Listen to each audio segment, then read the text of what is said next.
Hey guys, and welcome back to another episode of Feed and Focus for Remote Work and Digital Nomads podcast. My name is Angela Shurina.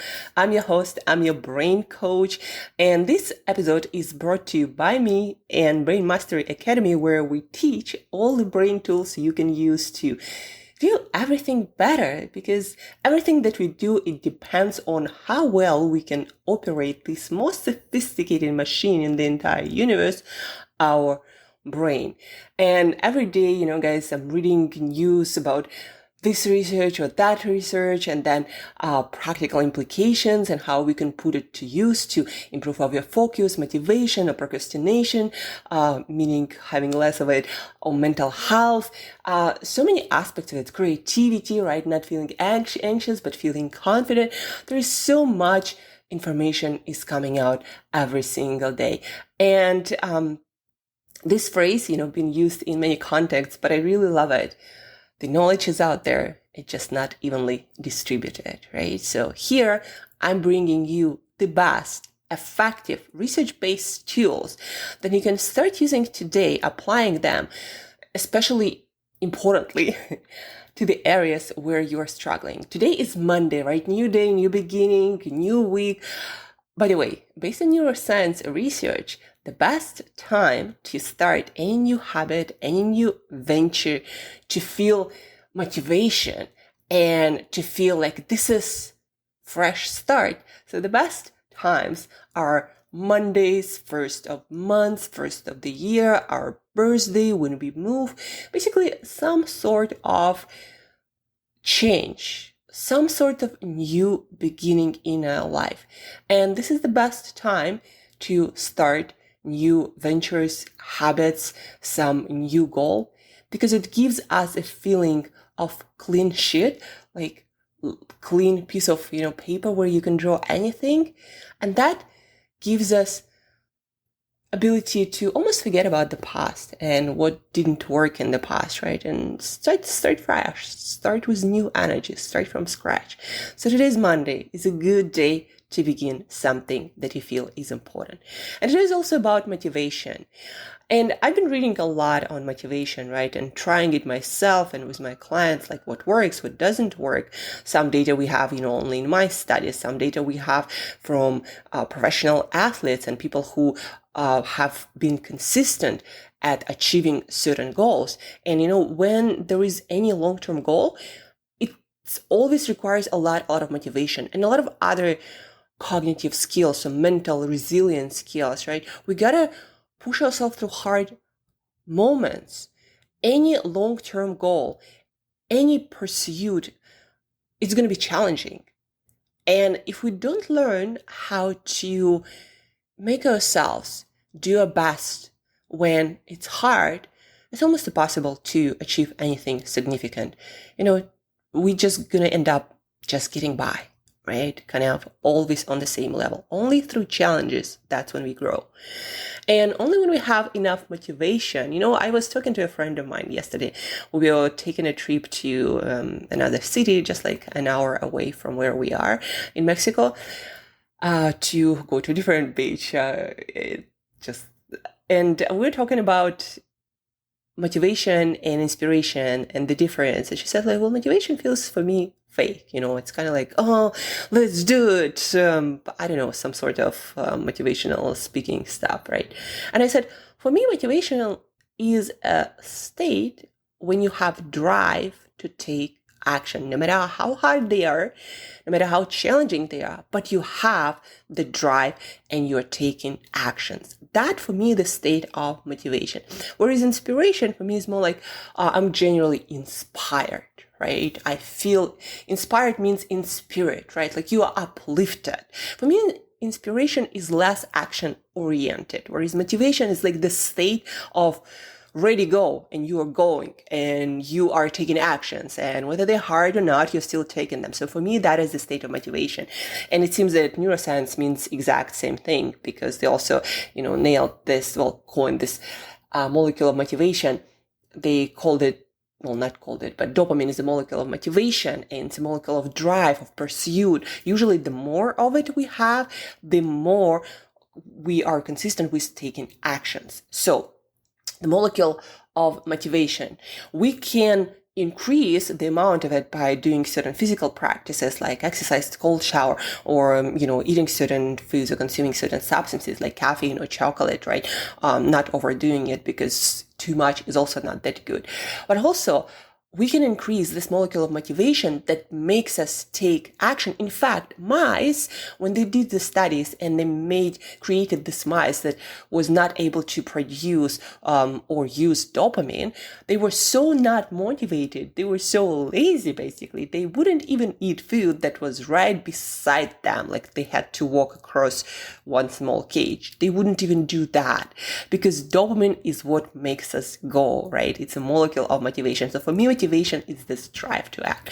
So anyhow, you can achieve it through different practices, physical and eating certain things, consuming certain things, but you also can achieve it, improve, and it's more sustainable, I think, because you can't really overdo it. Like, you can't over motivate yourself cognitively, right? At least from my experience. So you can use cognitive tools, meaning usually self-talk and reframing, changing your kind of point of view at different things in life, at your different pursuits. So you can talk to yourself in a different way, and you can increase the amount of that molecule that your brain produces, and you will feel more motivated, and you feel more like taking actions, and you will take more actions. When people are super motivated, they always take more actions than people who are not. And how can you increase the amount of that molecule motivation? Again, if you're working on some goal that is long-term, that is challenging. Most of the long-term goals are challenging at some point or the other. So you need to constantly work on the amount of that molecule produced and used in your brain, of the amount of dopamine. So tool number one, create a compelling vision. Create a big, passionate, big-ass vision that really sparks you. You think about that, like I'm thinking about talking to a lot of people, giving a lot of talks, a lot of workshops, and making this science of learning how to be your best every day, how to feel your best, making it global, making it default, making it spread into different educational institutions, right? And me working with a lot of companies that I admire, doing a lot of, again, workshops, classes, writing books, doing courses, doing educational videos. Like, I love doing that stuff, just like doing this podcast. Anytime I start losing my motivation and I feel like things are hard and challenging, it sucks sometimes, I remind myself of that vision. And once I really connect to that vision, I close my eyes, I envision it, I feel it, I taste it, I touch it.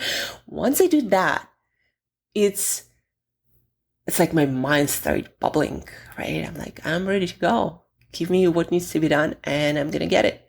So number one, create that vision, have it, right? Have it, like, especially when you are losing motivation for the mundane things you got to do every day to have a chance, to even have a chance to get to that vision, right? When you're losing your motivation for those mundane things, have this compelling vision. If you don't have one, figure out your reason. Why do you wake up? Why things you do are important? If you don't have that, you're going to quit at some point or the other. Just be aware of that, guys. So create that vision. Number two, having a big vision sometimes can be overwhelming, sometimes can be distant. Very often it's a 10, 20-year vision, right? So it's hard to explain kind of to your brain, like, this is valuable, so keep working on things every day, right? So you got to have smaller milestones. Like, okay, this is a big vision of creating a global education coaching brand, but what is the vision for this month? What is the vision, the goal for this week that's gonna lead me towards that mission, towards that vision?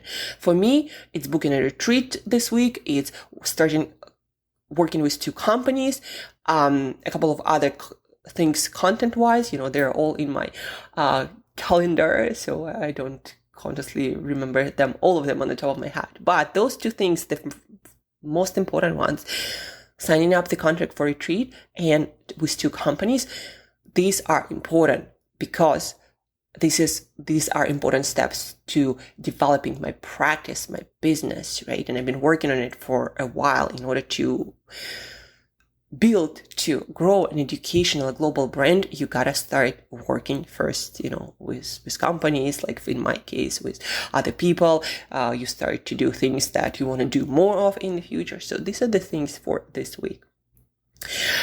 And you're gonna have some sort of reward also attached to that smaller milestone. And for me, the reward is financial. As simple as that. I'll be able to enjoy my life in a little bit wider, not funnier, but more fun. And I'm going to be able to enjoy certain trips, right? So financial rewards are real. Like, they allow us to have experiences or to learn stuff by doing that, right? Maybe trying new sport, etc. But then also I'll be able to help my family who's back in Russia, tough times, there, Ukraine, Russia. Anyhow, I have quite a few rewards that are also very emotional for me, attached to this smaller goal. And it's important because if your brain doesn't understand what's the reward, and you have none of the rewards that you're aware of, your brain is not going to give you dopamine, the molecular motivation, because your brain is designed to make you survive. And it's always calculating, okay, what is the amount of work we have to do, and what is the reward? What is the payoff? Is it worth it? Is it not worth it? And it's happening more often than not, much more often, most of the time, without consulting you. You either have reward or you don't. And then your brain makes a decision, okay, we're going to give you dopamine or we're not going to give it, right? So that's very important, 3 steps already. Like your big vision, the ones that's going to help you to go through mundane stuff that you don't always enjoy. Like, what is it for? What does it mean in my life, right? Break it down into smaller goals, because there's also been a research in mice, and it seems to be true in people when they interviewed people, athletes, top performance. So whenever the goal is closer, the amount of dopamine released is bigger. The closer the reward, it's kind of the brain is really interested in getting that closer reward, and it gives you more dopamine. So in mice, they measured it in lab. In people, they measured it by interviewing them. If an athlete, is closer to the finish line, they do feel like they all of a sudden have more energy, more zest, like more drive to pursue, right? So the amount of dopamine, of motivation released in your brain increases the closer the goal gets. And that's why it's also important to have smaller milestones, daily, weekly, monthly, not just your 20-year goal. And then you gotta attach the reward to those smaller milestones and celebrate them. And the little celebration, first and foremost, it's not just the money or similar things. It's also feeling good. Like, does your reward make you feel good? Once you get it, you're like, yeah, you gotta feel good. That's the most important thing about reward. For your brain, reward is feeling good. For your brain, like, abstract things, even things like money, they don't really mean nothing. So you gotta feel really, really good. You gotta learn how to feel good when you achieve even the smallest daily goal. And number 4, measure progress. You gotta figure out how to track your progress physically. For me, it's my journals. Every day write down, okay, I did this, that went well, I progressed this, even though I might not hit my milestone yet, but I did this and that and that. And it is also important because you explicitly state towards your brain that we are that closer towards our goal. We are moving forward. And again, for your brain, your human brain, it is very important to understand, are you progressing or are you just running in circles and you're not making progress towards your goals? And then your brain, again, without consulting you, will make a conclusion. Well, if we are not progressing and if you're not tracking your progress, it's very hard to feel how you're progressing, right? When you're putting a check mark every day and write down things that you do, your brain notices because you put energy into it, you put attention into it. When you do nothing to track your progress, for your brain, it almost means like no progress because, well, you didn't think about that, you didn't write it down, you did nothing, so we spent all this energy for what? Right? And this happens very fast and automatically, and we only know that from the evidence, and these are like the best guesses that we have that what's happening. And so you don't track progress, your brain starts thinking that this is all a waste of time. It's like people trying to lose weight. Number one reason why people, for example, quit their weight loss journey is because the only measure of success they have weight loss. And if this is not happening every single day, they're like, well, it's not working. But if you were to track the strengths that you gain, the different health biomarkers, maybe every week or at least every month, your body fat percentage, right? Your energy levels, right? Subjectively, how do I feel today? How do I feel?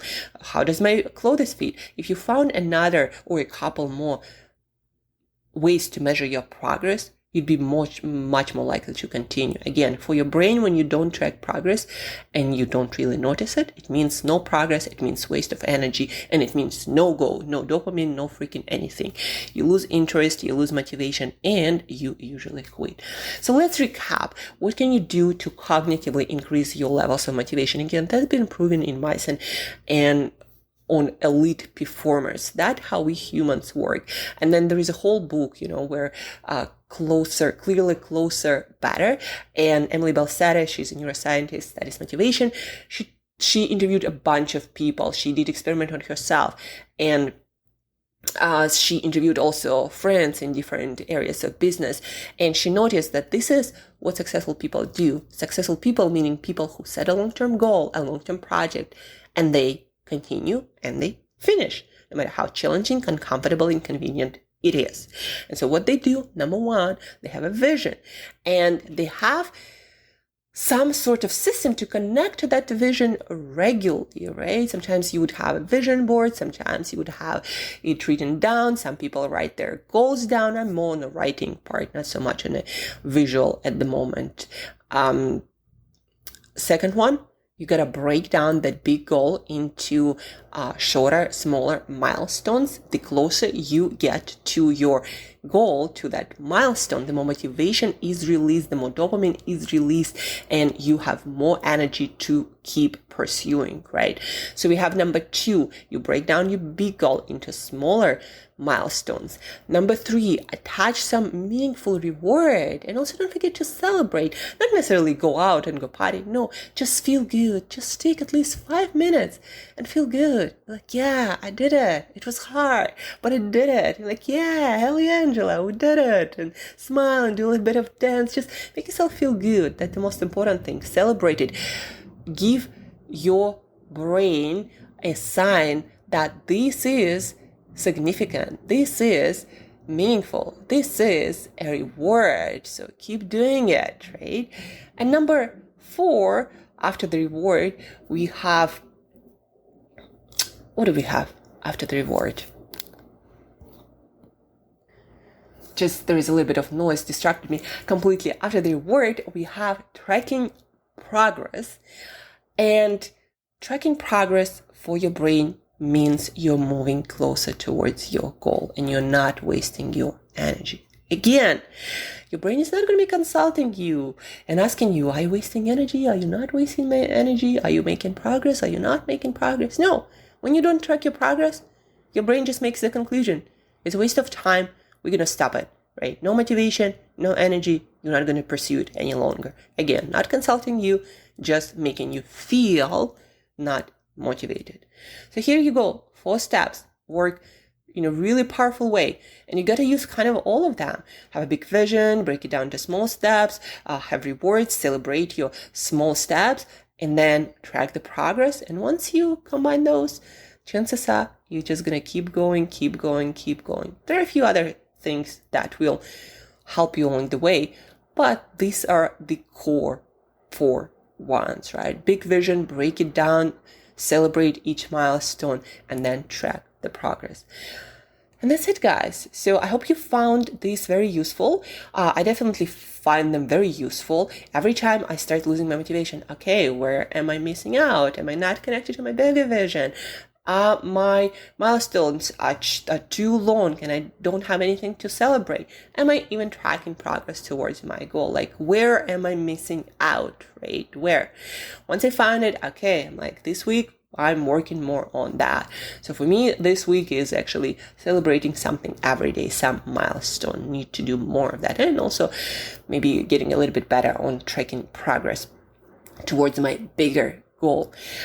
What are yours? Where could you improve on those 4 points? Big vision, breaking it down, celebrating each milestone, and then tracking progress physically. And guys, physically is important because if you don't write it down, if you don't have it visual represented somewhere, like some sort of physical, meaning in real world tracking, not just your app, because that is a very low energy activity for your brain. It's like very easy to forget and not take account of.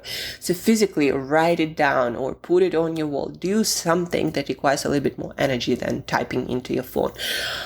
And you'll be surprised by how much more resilience and motivation you have.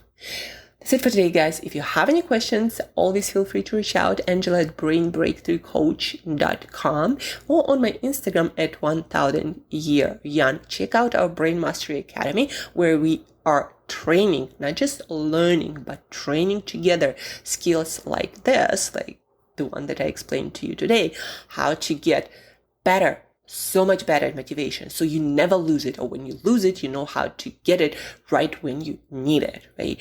But also we teach skills like focus, anti-procrastination, lowering anxiety, increasing confidence, learning better, being more creative, getting better memory, getting better at speaking, so many things.